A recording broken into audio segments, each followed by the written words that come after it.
Tout à l'heure, je vois l'amour, je crois, et la grâce dans tes yeux, c'est ça?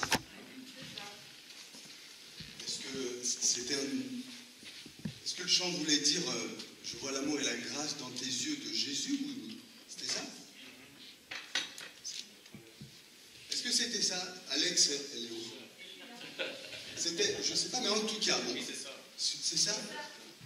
Donc, merci.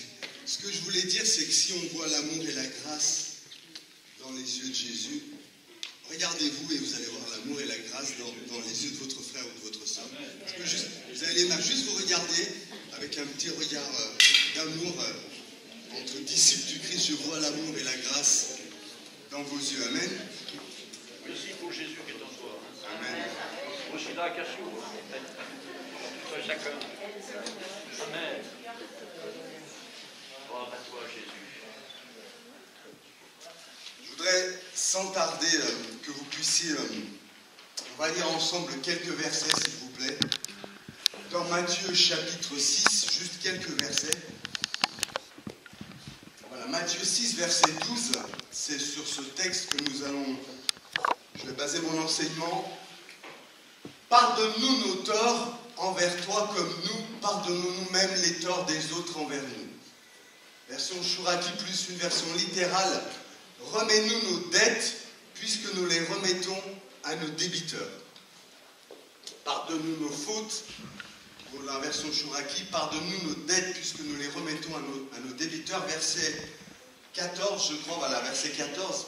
Car si vous pardonnez aux hommes leurs offenses, votre Père Céleste vous pardonnera aussi les vôtres. Version Chouraki, si vous remettez aux hommes leurs fautes ou leurs offenses, il vous remettra à vous aussi. Encore le verset 15. pardonnez point aux hommes leurs offenses, votre Père ne vous pardonnera point non plus vos offenses, version Chouraki, mais si vous ne les remettez pas aux hommes, votre Père non plus ne vous remettra pas vos fautes. Amen. Tout le monde connaît ce texte normalement. Est-ce qu'il y a quelqu'un qui ne le connaît pas?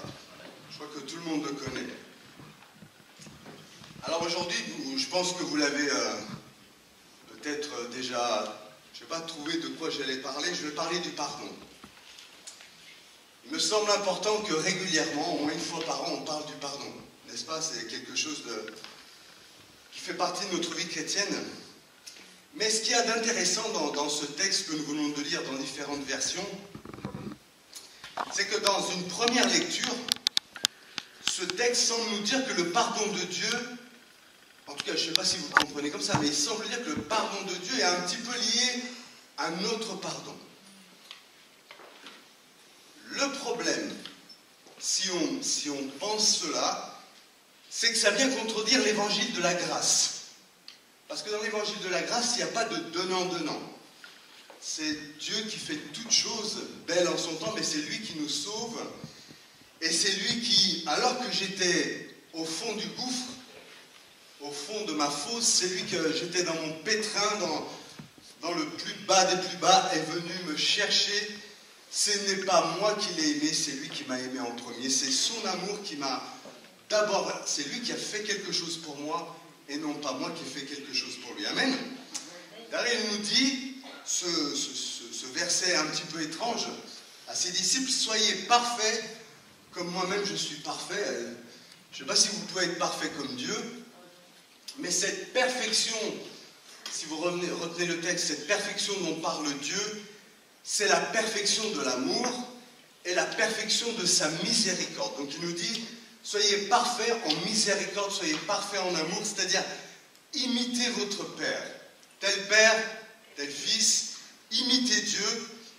Et en fait, ce que ce verset veut dire, c'est parce que nous avons été pardonnés, alors, puisque nous avons reçu cette grâce, alors cette grâce, nous n'aurons pas insensible, et cette grâce que nous avons reçue nous permet à notre tour de pardonner. Je ne sais pas vous, mais quand je réalise, on a pris la Sainte Seine, quand je réalise les fautes ou ce que je dois à Dieu, envers Dieu en tout cas, mes propres fautes, mes propres dettes, alors la dette des autres, de mes frères et sœurs, me semble bien petite.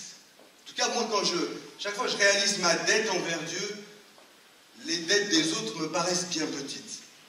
Si par contre la dette des autres me semble énorme, c'est bien souvent parce que nous minimisons notre dette à nous. C'est parce que nous la pensons toute petite. Et j'aimerais pour cela vous donner une image.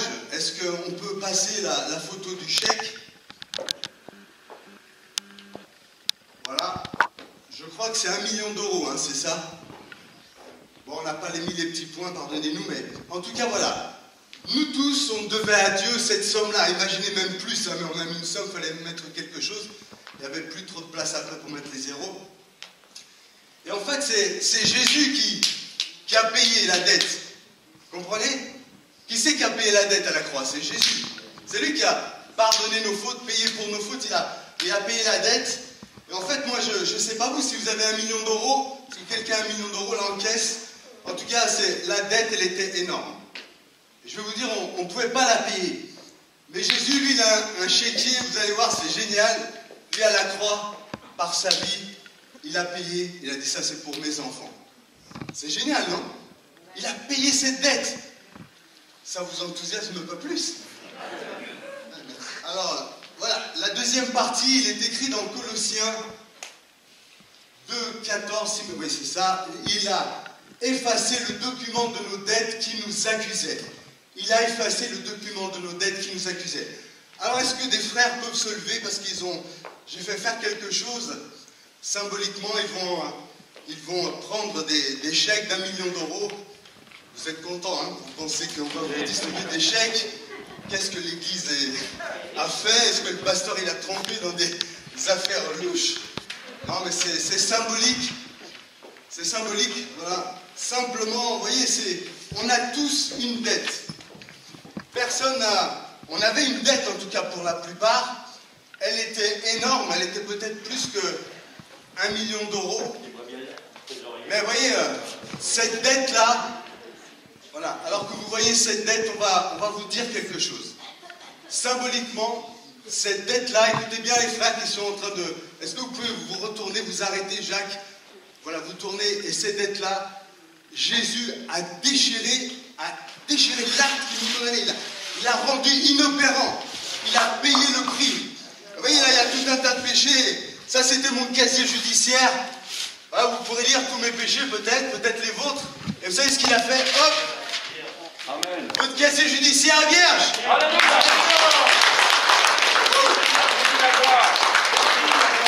C'est mieux que la grâce présidentielle. C'est mieux que la grâce présidentielle. Amen. Amen, on est d'accord? On est bien, ça nous fait du bien? Est-ce que ça vous fait du bien de savoir ça?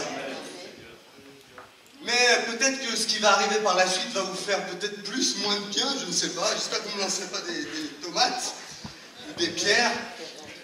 Mais en tout cas, Dieu est merveilleux. J'aimerais vous dire que finalement, ce que je constate dans l'Écriture, c'est que quand vous offensez votre prochain ou votre frère, eh bien vous péchez d'abord contre Dieu. Vous savez, parfois les gens disent « Oh ben je m'en fous un peu », mais pécher contre son frère, c'est pécher contre Dieu. Or, l'Évangile, à de nombreuses reprises, on voit Jésus qui va dire quelque chose d'étrange, apparemment pour les pharisiens. En tout cas, ça va lui coûter la haine des pharisiens. Il va dire que tes péchés sont pardonnés. Alors, si François, par exemple, tu avais offensé mon épouse, Michel. Imagine, hein, tu lui as fait du mal, tu l'as offensé. Mais il n'y a pas de mal. Ah, c'est une histoire, hein. Il fallait que je prenne des volontaires. Voilà. François offense mon épouse. Et moi, dès que je vois François, je lui dis écoute François, je te pardonne ce que tu as fait à mon épouse. Ben, je peux vous dire que mon épouse, elle me dirait, elle a raison, dit c'est peut-être moi que ça concerne. Mais j'aimerais vous dire quelque chose en disant, on le dit souvent, François, je te pardonne. Est-ce que moi, en tant qu'humain, j'ai le pouvoir de pardonner les péchés? Vous êtes sûr, hein? Seul Dieu peut pardonner nos péchés. Il n'y a que Dieu qui peut pardonner nos fautes et nos dettes. Or, si seul Dieu peut payer mes dettes, cela nous montre au moins deux choses importantes. Premièrement, que Jésus est Dieu. Et la deuxième chose, quand nous péchons contre quelqu'un, c'est d'abord contre Dieu. Je vous le disais que nous péchons. La première personne que j'offense, c'est Dieu. Et j'ai beau ne pas vouloir payer ma dette envers François, ou le contraire, j'ai une dette envers Dieu. J'aurais un problème. D'ailleurs, l'Écriture utilise les mêmes termes pour désigner l'offense contre Dieu et l'offense contre mon prochain. C'est les mêmes termes. Alors oui, le pardon, c'est quelque chose qui parcourt tout l'Évangile, n'est-ce pas? Et le pardon est vital pour notre santé. Pour être en bonne santé, bien sûr qu'il faut pardonner. Mais il y a un problème. C'est la manière de pratiquer le pardon qui parfois n'est pas biblique. Et le Seigneur me l'a montré. C'est-à-dire entre ce que je sais et ce que je pratique, il y a parfois, entre l'enseignement et la pratique, entre la pratique d'église et l'enseignement, il y a parfois un monde. Qui n'a jamais entendu cette phrase? Mais tu sais, il faut pardonner. On n'a pas le choix, on est chrétien. Parfois même on rigole avec ça. Mais je suis obligé de te pardonner, je suis chrétien. On en fait une boutade, mais c'est du sérieux. Alors pour pardonner, je dois prendre comme modèle qui? Dieu. Donc il faut savoir comment lui, Dieu, nous pardonne. Est-ce que ça vous intéresse de savoir comment il nous pardonne? Je pense, hein. Il dit, on dit dans cette prière de notre Père, Père, pardonne-nous nos offenses ou nos dettes, comme nous aussi nous pardonnons. Question, après l'œuvre de la croix, qu'a dit Pierre à la foule? Est-ce que Pierre a dit, vous savez, Dieu est tellement bon en Jésus, il vous pardonne tous, allez, rentrez chez vous, vous êtes tous pardonnés. C'est ça qu'il a dit? Il leur a dit quoi? Repentez-vous. Repentez-vous.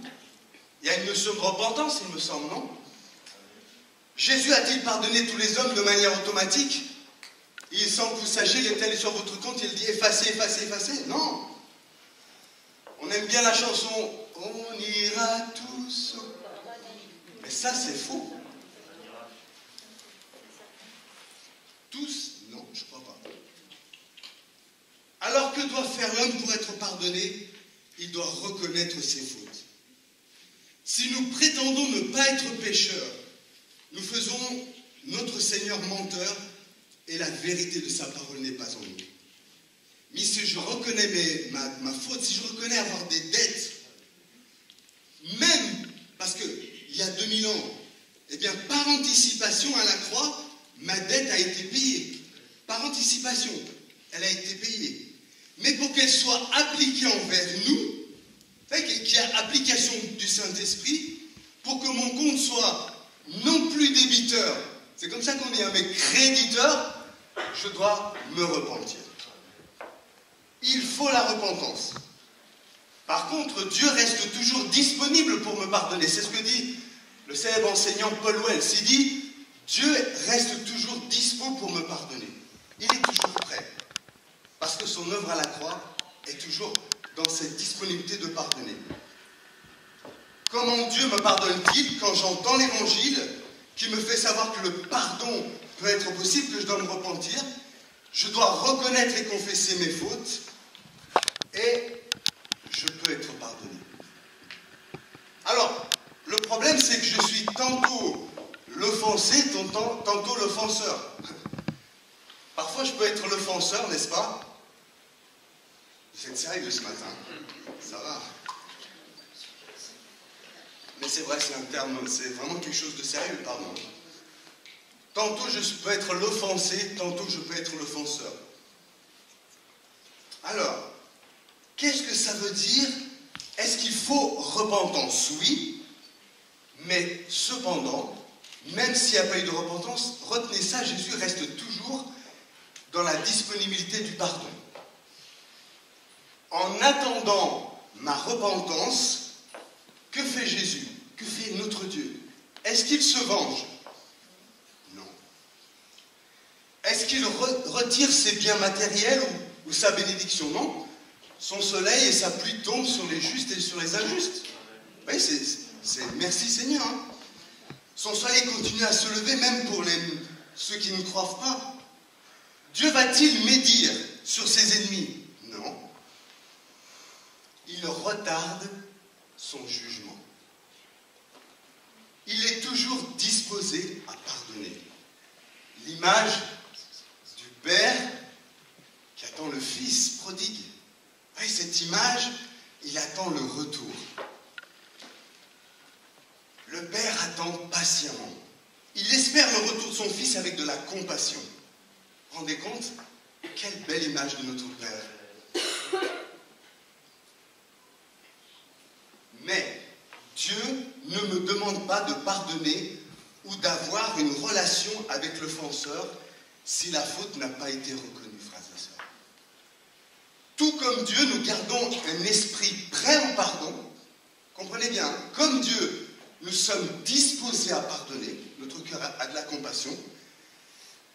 Un cœur qui attend, qui espère. Par contre, nous allons le voir, on va essayer de parler du pardon sur une forme, peut-être que vous ne serez pas d'accord, et je veux bien en discuter avec vous, mais il est bon de voir cela ensemble. Parce que souvent, frères et sœurs, nous sommes parfois victimes, je l'ai dit, parfois l'offenseur, mais en tout cas, quand on est victime de quelque chose, d'une offense, eh bien, on a besoin de prier. Est-ce que vous êtes d'accord avec ça? On a besoin de prier. Et c'est vrai, nous sommes toujours prêts à pardonner, mais il n'y a pas d'obligation d'avoir une relation avec l'offenseur. Car si la faute n'a pas été reconnue, j'attends dans un esprit de pardon. Mais nous allons voir. J'espère en priant. J'attends dans un esprit de prière. Mais s'il ne montre aucun repentir, eh bien, qu'est-ce que l'on va faire? Est-ce qu'il faut pardonner? Alors, on va voir des textes de l'Écriture. Hein. On va le voir ensemble. Mais je crois que si la personne ne montre aucun signe de repentance, on va voir certains textes, Jésus nous dit de ne pas pardonner. Mais on va voir, on va avancer. Hein. Ne me lancez pas tout de suite des pierres. Parce que notre pratique, souvent, est d'accorder le pardon à la personne qui ne montre aucun signe de repentance. Il n'y a aucun signe et parfois, nous accordons le pardon. Alors, j'aimerais dire comment celui qui a été offensé va-t-il être libéré de sa blessure? Sans le pardon de l'offenseur. Celui qui a été offensé a tout d'abord besoin qu'on l'écoute. Vous savez, parfois, j'étais avec des personnes où moi-même j'étais blessé, et puis on m'a dit « Ah mais, allez, n'en parle plus, tu saoules un peu. » Enfin, on m'a pas dit tout seul, mais on sentait que c'est bon, il faut pardonner. Mais on a besoin de le dire, n'est-ce pas? Quand vous avez été offensé, on ne doit pas aller le crier à tout le monde, mais on a le droit de prendre quelqu'un et lui dire qu'on a eu mal sur l'offense. Est-ce que vous êtes d'accord avec ça? On a le droit, on est blessé. Et on doit laisser exprimer sa colère et sa tristesse. Il faut que la colère, elle sorte. Éphésiens nous dit, mettez-vous en colère, mais que le soleil ne se couche pas sur votre colère. Mais quand on vous fait mal, exprimez votre colère contre le mal. Parce que parfois, frères et sœurs, il y a des gens qui se permettent dans les églises de faire du mal, et il n'y a rien. On dit à celui qui a été offensé, ah non, toi pardonne. Le première chose que l'on doit faire pour aider quelqu'un quand il a été blessé, c'est d'abord aider la victime à exprimer sa colère, parce que parfois on est en colère. Il faut qu'il sorte cela. On doit sécuriser la personne. On doit lui dire qu'il n'est pas obligé de voir celui qui l'a blessé, surtout en cas d'inceste, de violence conjugale, d'abus sexuels, d'abus spirituels, d'abus psychologiques. On ne peut pas dire à quelqu'un « va revoir ton bourreau ». Sinon, c'est que votre fille n'a jamais, ou votre enfant n'a jamais été touché par cela, parce que croyez-moi que vous seriez autrement. Et ce que je dis, je m'appuie sur des textes bibliques. Deuxième chose, il faut permettre à la victime de s'exprimer. Parce que si vous lui permettez qu'elle s'exprime, en laissant d'abord tout sortir, eh ben, elle va être libre de la honte. Parce que vous savez, celui qui a été victime du mal, il a honte. C'est marrant, celui qui fait du mal, parfois il se pavane. Mais celui qui a eu mal, c'est lui qui a honte. Et il doit être libéré de cela, de la culpabilité. Et parfois de la colère contre soi. Vous savez que celui qui est victime du mal, parfois il est en colère contre lui-même. François peut le dire, on a des exemples. Il est en colère contre lui-même alors que c'est lui qui a subi. Et s'il ne sort pas cette colère en disant, en ayant un espace où il peut dire « je suis en colère, j'ai mal », c'est pour ça que l'Église est malade. C'est pour ça que je me suis aperçu que parfois, à force de pardonner, pas comme le Seigneur le dit dans sa démarche, on garde des choses, on garde et un jour on explose. On dit pourquoi il a explosé? Lui, pourtant il était mature. On a besoin de la justice. Alors que faut-il faire? Une fois la colère sortie, l'offensé va lâcher devant Dieu quelque chose. Il va dire, Seigneur, maintenant, je te donne mon besoin de justice.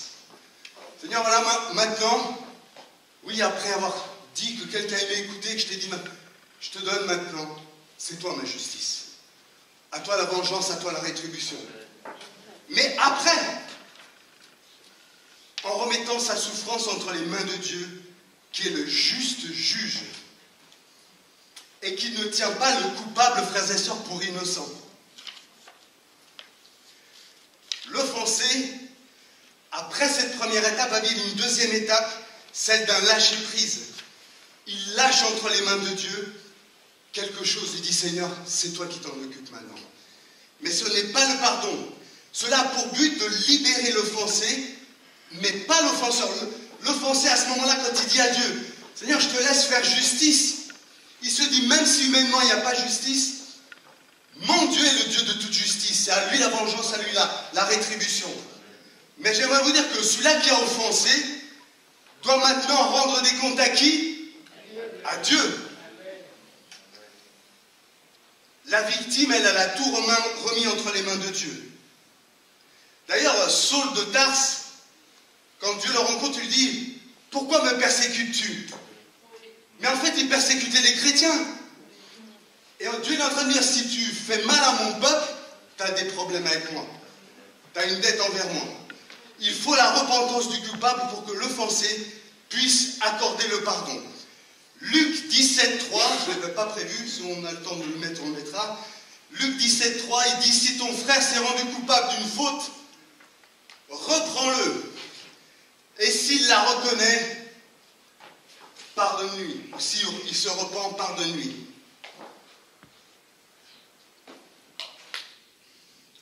Ce texte nous dit de pardonner à celui qui se repent.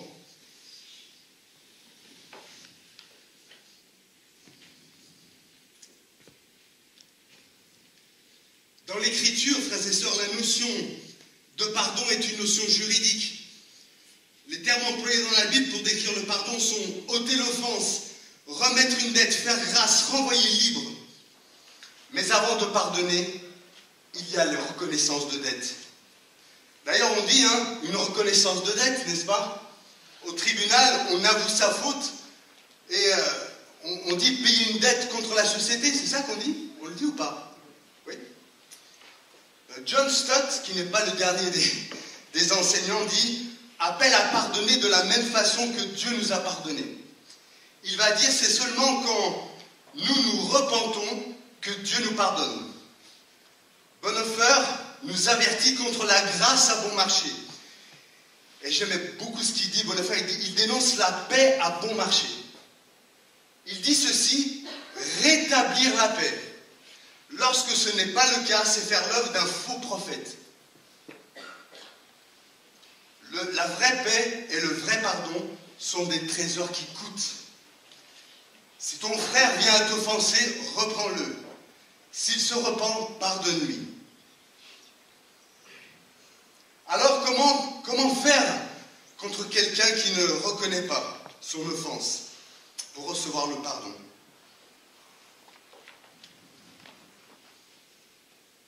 Alors, tout ce que je vous ai dit, frères et sœurs, peut-être ça peut nous bousculer.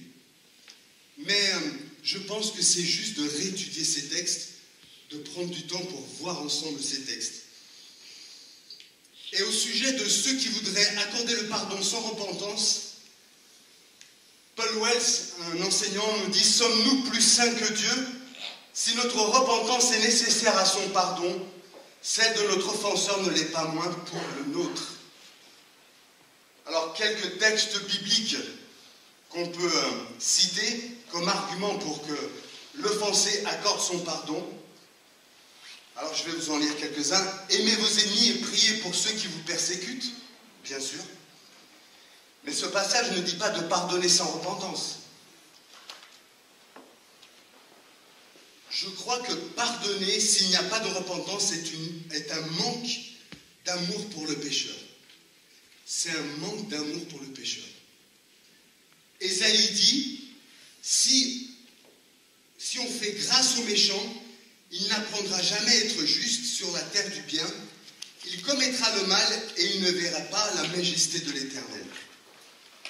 Chers amis, pardonner sans repentance, c'est cautionner le mal. Le coupable va continuer à blesser d'autres personnes sans jamais payer la dette.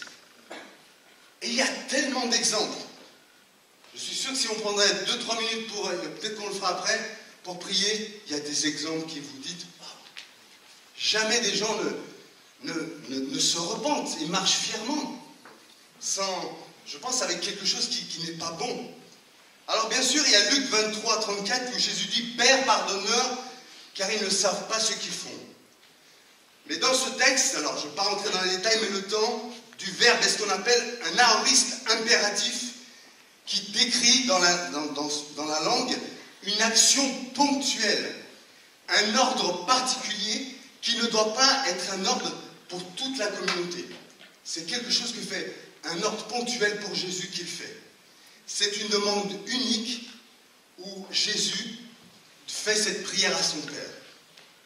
Conclusion, je vais voir, j'ai encore un petit peu de temps. Conclusion, il ne faut pas généraliser cette prière pour tous. C'est quelque chose que fait Jésus de particulier. Il y a une autre prière où on voit quelqu'un faire la même chose. Et ce désordre, dans le temps où le verbe est conjugué, c'est des ordres ponctuels et non pas général. Parce que Matthieu 18, 17, Jésus déclare « Si l'offenseur refuse de t'écouter, s'il refuse d'écouter 2 ou 3 témoins, s'il refuse d'écouter l'Église, considère-le comme un païen ou un collecteur d'impôts. » Il a besoin de quoi un païen? D'entendre à nouveau l'Évangile. N'est-ce pas? Un païen, on ne va pas les juger. Nous, on évangélise. Donc, un païen, il a besoin de réentendre l'Évangile. Et je crois que ce que fait notre frère Luc et Manu, c'est pour des gens qui ne le connaissent pas, mais ça va aussi toucher la repentance de certains chrétiens. Parce que j'espère qu'on peut toujours se repentir, non? On est toujours pécheur ou pas? Il me semble que oui. Jésus, dans ce texte de Matthieu 18, montre que sans repentance, le pardon n'est pas possible. Il faut qu'il y ait repentance. Il faut qu'il y ait repentance. Autre exemple, Jésus, devant ses juges, injurié ne rendait pas l'injure, mais se remettait sa cause entre les mains du juste jugé. Une fois qu'on a sorti sa colère devant quelqu'un, on va dire, Seigneur, à toi la vengeance. Seigneur, à toi maintenant, je te laisse maintenant, je te laisse faire. Paul a subi la méchanceté d'Alexandre l'orfèvre. Paul dit à Timothée, le Seigneur lui rendra selon ses œuvres, garde-toi aussi de lui. Garde-toi aussi de lui. Ces textes nous montrent que des hommes dans la Bible et Jésus n'accordent pas le pardon à bon marché. J'aimerais vous dire qu'une telle attitude crée des blessures. Alors je vais maintenant, c'est ma fille qui me disait, mais des fois tu conclus 3 fois. C'est vrai. Non, je vais à peu près conclure. Non, je vais vraiment conclure. Si l'offenseur ne reconnaît pas sa faute, ou bien, parfois il justifie son acte. Vous voyez, on justifie, on dit non, mais vous savez, c'est pas moi, c'est pas moi, c'est ma femme, c'est mon frère, c'est lui là. C'est pas moi en vérité. Donc on justifie son acte, ou s'il ne montre aucun regret, ou bien s'il minimise l'offense. Vous avez déjà vu, vous avez mal et je dis, oh mais, choupette va. Il minimise l'offense, c'est vrai. Parfois on minimise. Ou nie les conséquences. Oh ben c'est rien, quand même. Comment c'est rien? Ou bien n'exprime que de vagues regrets. La victime doit-elle, pour se libérer, pardonner à l'offenseur? Je pense que si elle le fait, sa blessure sera encore plus grande. Par contre, elle est prête au pardon, elle est disposée, et elle a remis ça entre les mains de Dieu. Parce que nous on est marrants parfois, parce que nous on dit, ah je pardonne. Daniel, je te pardonne. C'est un exemple. Hein. Tu vois, je te dis, Daniel, tu m'as fait mal, je te pardonne. Mais derrière, je vais voir un frère et je dis, tu sais, Daniel, tu sais ce qu'il m'a fait? Vous voyez, on dit qu'on pardonne, mais derrière, on va critiquer. Vous voyez, il y a quelque chose de pas logique. Parce qu'en fait, parce qu'on a mal, on dit c'est injuste quelque part. C'est injuste. Alors, ce qu'il faut faire, et je terminerai par là, vous l'avez compris, c'est sûr qu'à un moment, quand vous accompagnez quelqu'un qui a été blessé, prendre le temps de l'écouter. Il faut prendre le temps qu'il sorte parfois sa culpabilité. Et quand vous l'avez accompagné, parfois plusieurs fois, je vous assure que ça fait du bien. Là, on peut pas, il y a des choses qu'on vit entre nous, entre pasteurs, on ne peut pas le dire, mais c'est vrai que ça fait du bien. Parfois même entre pasteurs, on se livre. Des fois, avec François, avec Jeff ou avec d'autres, des fois, on se raconte des trucs parce qu'on est des hommes et on a besoin aussi d'avoir quelqu'un et on dit des choses. Et c'est libérateur. Et juste après, on dit, voilà, maintenant, Seigneur, je te laisse faire. Mais croyez-moi que l'offenseur, si on met en place Matthieu 18, au bout d'un moment, il va comprendre qu'il ne va pas s'en tirer à si bon compte. Et en préparant ce message, je me disais, mais c'est pour ça que parfois on est si grandement blessé. Parce qu'on a pardonné. Mais l'offenseur, lui, il est là. Il n'y a aucune bête qui pense qu'il a raison. Et il continue. Il continue. Il continue. Frères et sœurs, il faut protéger l'Église. Les hommes et les femmes que nous sommes, c'est... Alors parfois, le problème, c'est qu'on ne veut pas perdre des gens. Mais vous les perdrez quand même. Parce que quelqu'un qui est sans cesse blessé, au bout d'un moment, il va, comme disent les jeunes, il va péter un câble. Parce qu'il y a quelque chose en lui qui dit non, c'est pas juste. Voilà, frères et sœurs, je voudrais passer un moment avec vous maintenant, si vous le permettez, à prier. Et j'aimerais pour ça, si on peut passer un chant que j'aime beaucoup, on va le passer, on reste dans la prière, frères et sœurs, après on aura un moment de prière.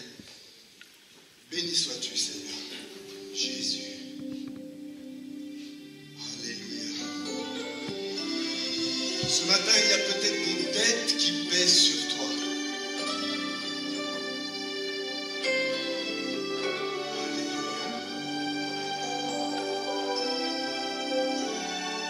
Libéré, oui, je suis libéré. Seigneur, on veut être libéré ce matin. Mes péchés sont pardonnés. Maintenant je suis sauvé. Délivré, oui je suis délivré de tous mes ennemis. Jésus m'a libéré. Il n'y a plus de condamnation, plus de condamnation. Jésus-Christ À payer. a payé ma rançon. Jésus a payé nos dettes. Il n'y a plus de condamnation, plus de condamnation. Je suis libéré, racheté en son nom. Jésus nous a rachetés par son sang. C'est son sang qui nous a rachetés. Ce n'est pas un ange qui est venu. Justifié, oui je suis justifié. À la croix, il a déclaré que nous étions justes pour tous ceux qui s'approchent de lui. Jésus l'a enlevé. Sanctifié. Sanctifié, oui je suis sanctifié. Vous êtes saints parce que vous lui appartenez. Par le sang de l'agneau. Qui m'a régénéré. Il n'y a plus de condamnation, plus de condamnation.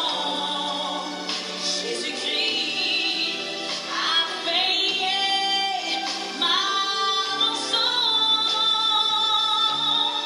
Il n'y a plus de condamnation.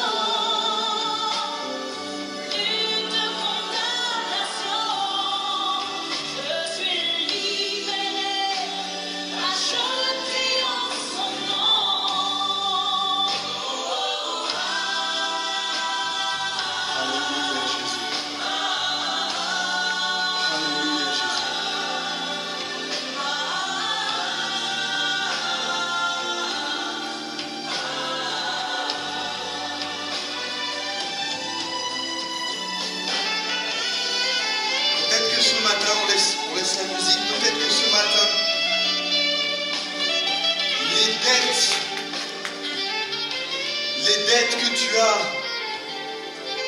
et que tu n'as pas réglées, peut-être qu'elles courent sur tes générations après toi.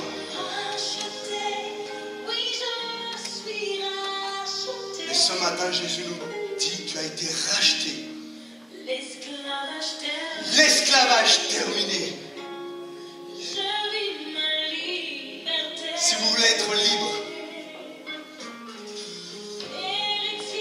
alléluia Seigneur, tu es là. Merci par le Saint-Esprit, de parler au cœur.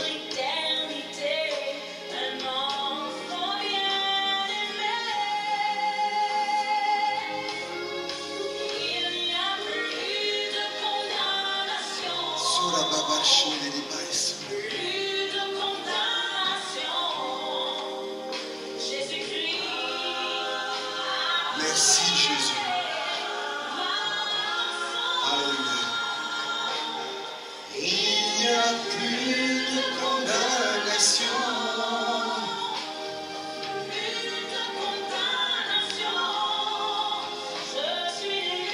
Alléluia Jésus.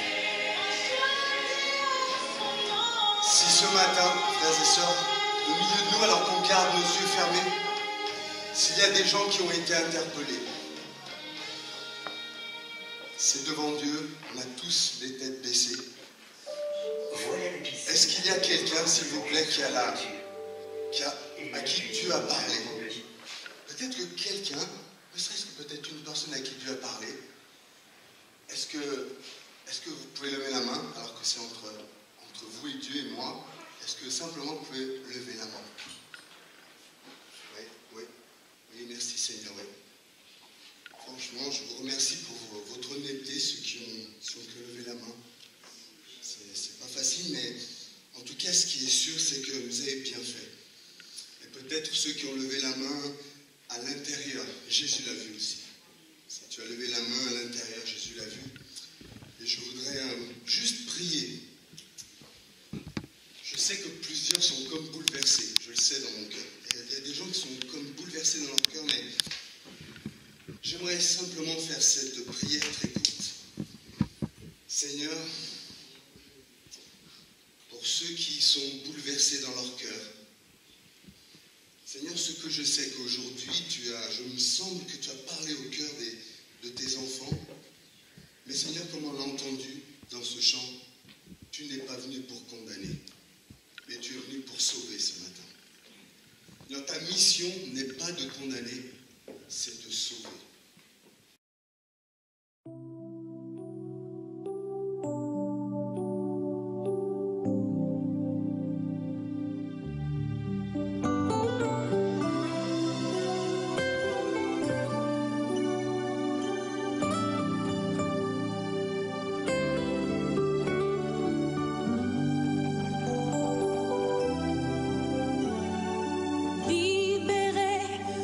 Je suis libérée. Mes péchés sont pardonnés. Maintenant je suis sauvée. Délivrée, oui je suis délivrée. De tous mes ennemis, Jésus m'a libéré. Il n'y a plus de condamnation, plus de condamnation. Jésus-Christ a payé ma rançon. Il n'y a plus de condamnation.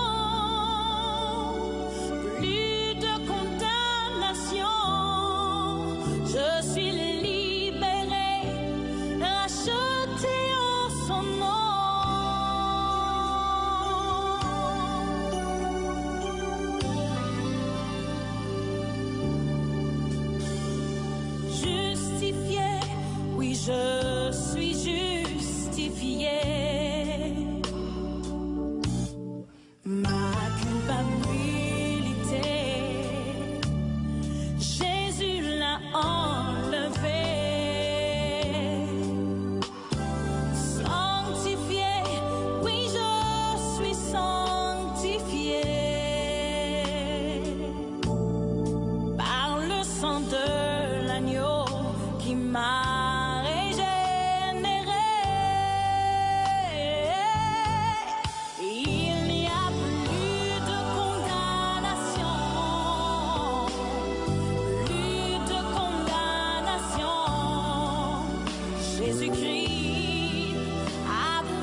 l'esclavage terminé, je vis ma liberté.